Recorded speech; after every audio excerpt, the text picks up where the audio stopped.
Identitas Boer muncul pada pertengahan hingga akhir abad ke-19. Boer merujuk pada keturunan-keturunan orang Belanda yang bergabung dalam ekspedisi dan pembentukan negara-negara koloni oleh perusahaan VOC. Namun pada akhirnya mereka menetap di daerah-daerah tersebut. Selain keturunan orang-orang Belanda, Boer juga terdiri dari keturunan Huguenot Prancis dan keturunan orang Jerman. Lambat laun, dengan bangkrutnya VOC dan kemunculan Pax Britannica, maka para orang Boer pun membentuk negara-negara republik tersendiri, dengan dua di antaranya mendapatkan pengakuan internasional, yaitu Transvaal dan Orange Free State. Kemudian, pada tahun 1987, Britania Raya dengan hasratnya untuk melakukan ekspansi wilayah imperialisme mulai berseteru dengan kedua negara Boer dan berupaya melemahkan mereka. Target utama Britania Raya adalah wilayah dengan tambang-tambang emas di Transvaal. Menanggapi hal itu, negara-negara Boer berupaya melakukan negosiasi. Namun, hal tersebut tidak dihiraukan oleh pihak Britania Raya dan tidak membuahkan hasil. Sehingga, pada tahun 1899, perang pun tidak dapat dihindarkan. Apartheid adalah kebijakan pemisahan secara rasial yang ada di Afrika Selatan. Kata apartheid berasal dari bahasa Afrika yang berarti pemisahan. Benih apartheid muncul setelah terjadi perang di Afrika Selatan pada tahun 1880 hingga 1901. Daniel Francois Malan memperkenalkan apartheid sebagai bagian dari kampanye Partai Nasional pada pemilihan umum tahun 1948. Dengan kemenangan partai ini, apartheid menjadi kebijakan politik pemerintahan Afrika Selatan hingga tahun 1990. Tahun 1950, terdapat undang-undang yang menuliskan tentang pembagian ruang hidup di Afrika Selatan. Kaum kulit putih berhak atas 87% wilayah Afrika Selatan, sedangkan kaum kulit hitam hanya memperoleh 13%. PBB sejak awal menentang keras sistem apartheid di Afrika Selatan. Mereka memberi berbagai sanksi untuk menekan pemerintah apartheid. Selanjutnya, hukum tanah di Afrika Selatan. Sejak masa apartheid di Afrika Selatan, hukum pertanahan digunakan untuk memisahkan ras dan mempertahankan dominasi kulit putih. Salah satunya, Undang-Undang Tanah Pribumi tahun 1913, di mana melarang orang kulit hitam memiliki tanah di luar wilayah yang telah ditentukan, yaitu sekitar 8% dari wilayah Afrika Selatan. Padahal, mereka merupakan mayoritas penduduk di Afrika Selatan. Kemudian kebijakan ini diperkuat dengan adanya Undang-Undang Perwalian dan Tanah Pribumi 1936, di mana membatasi kepemilikan tanah kulit hitam hanya 13% dan dikelola oleh lembaga Native Trust. Dan adanya Undang-Undang Kelompok 1950 yang memisahkan pemukiman warga kulit hitam dengan wilayah pemukiman warga kulit putih. Nelson Rolihlahla Mandela lahir pada 18 Juli 1918 di Mvezo, Afrika Selatan. Untuk menghadapi apartheid, Nelson Mandela bergabung dengan Kongres Nasional Afrika atau ANC, sebuah partai politik yang melindungi hak-hak warga kulit hitam.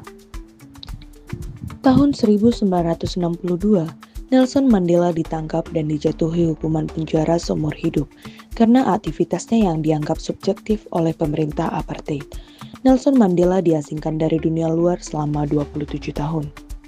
Pada tahun 1990, Nelson Mandela akhirnya keluar dari penjara setelah Frederick W. de Klerk mengumumkan penghapusan larangan terhadap kelompok anti-apartheid.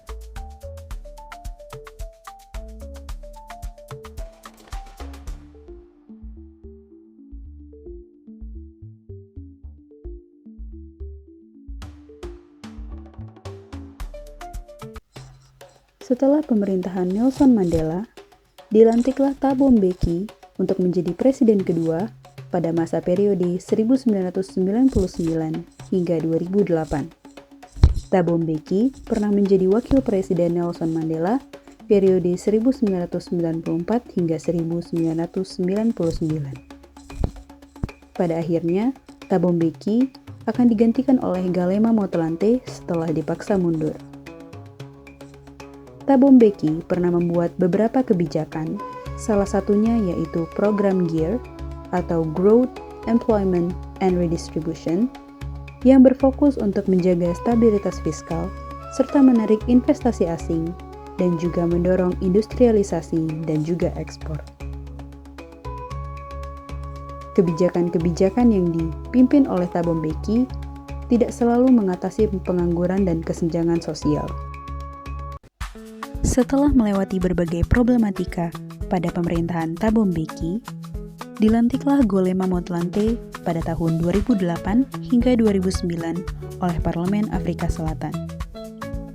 Pada 24 September, akhirnya ia dipilih sebagai presiden interim yang menjabat hanya selama 8 bulan. Namun, dalam masa pemerintahannya, Golema mampu mengembalikan stabilitas politik setelah pemerintahan Mbeki. Ia mampu menenangkan stabilitas ANC yang telah terpecah belah sebelumnya. Dan ia mampu mempercepat distribusi HIV dengan mengangkat Barbara Hogan sebagai Menteri Kesehatan untuk bisa menyelesaikan permasalahan kesehatan tersebut. Dan ia juga mampu mendukung diplomasi sekawasan Afrika. Setelah pemerintahan Golema Motlanthe, dilantiklah Jacob Zuma untuk periode 2009 hingga 2018. Jacob merupakan salah satu tokoh senior ANC yang juga menjadi pejuang anti-apartheid. Ia merupakan presiden keempat pada pemilu 2009. Jacob Zuma menjabat selama 2 periode, yaitu 2009 hingga 2014 dan juga 2014 hingga 2018.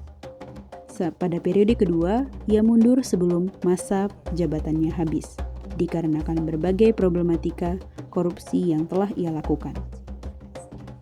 Ia juga memimpin Afrika Selatan pada saat krisis finansial global pada tahun 2008. Beberapa kebijakan Jacob Zuma berfokus kepada penciptaan lapangan kerja, infrastruktur, dan juga investasi.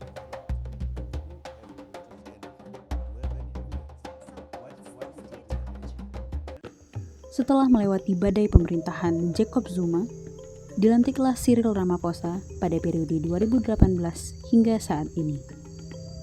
Ia merupakan salah satu aktivis anti-apartheid dan juga pendiri Serikat Buruh NUM atau National Union of Mine Workers. Cyril pernah menjadi miliarder pada era pemerintahan Nelson Mandela dan juga menjadi wakil presiden pada era Jacob Zuma. Cyril pernah menjanjikan istilah New Dawn untuk membersihkan negara dari berbagai kasus korupsi yang telah dilakukan oleh Jacob Zuma. Ia juga turut mendukung pendirian Komisi Zondo untuk menyelidiki kasus-kasus tersembunyi oleh Jacob Zuma. Banyak sekali pejabat ANC dan perusahaan-perusahaan BUMN yang ditindaklanjuti terhadap kasus korupsi tersebut. Namun, tetap saja tindakan tersebut bersifat lambat. Ketidaksetaraan gender masih menjadi isu penting di Afrika Selatan karena masih banyak masyarakatnya yang menganut budaya patriarki dan stereotip. Beberapa kebijakan terkait ketidaksetaraan gender di Afrika Selatan yaitu gaji perempuan 38% lebih kecil dibanding dengan laki-laki, meski memiliki pendidikan dan beberapa karakteristik yang sama. Akses perempuan terhadap layanan kesehatan terbatas dan tidak melebihi 50%. Dijuluki ibu kota pemerkosaan dunia dengan 10.818 kasus pemerkosaan pada kuartal pertama tahun 2022. Masih banyak kekerasan gender terkait kekerasan seksual dan kekerasan rumah tangga yang mengakibatkan banyak perempuan dan remaja perempuan mengidap HIV. Representasi perempuan dalam bidang politik di Afrika Selatan juga menjadi salah satu isu ketidaksetaraan gender. Pada tahun 2019, terdapat peningkatan sebesar 46% pada partisipasi wanita di Afrika Selatan di bidang politik. Terutama pada era Cyril Ramaphosa, persentase 50% menteri pada pemerintahan tersebut merupakan perempuan. Partisipasi substantif juga terdapat dalam pemerintahan tersebut. Namun, partisipasi substantif tersebut masih bersifat minim dibandingkan partisipasi produktif.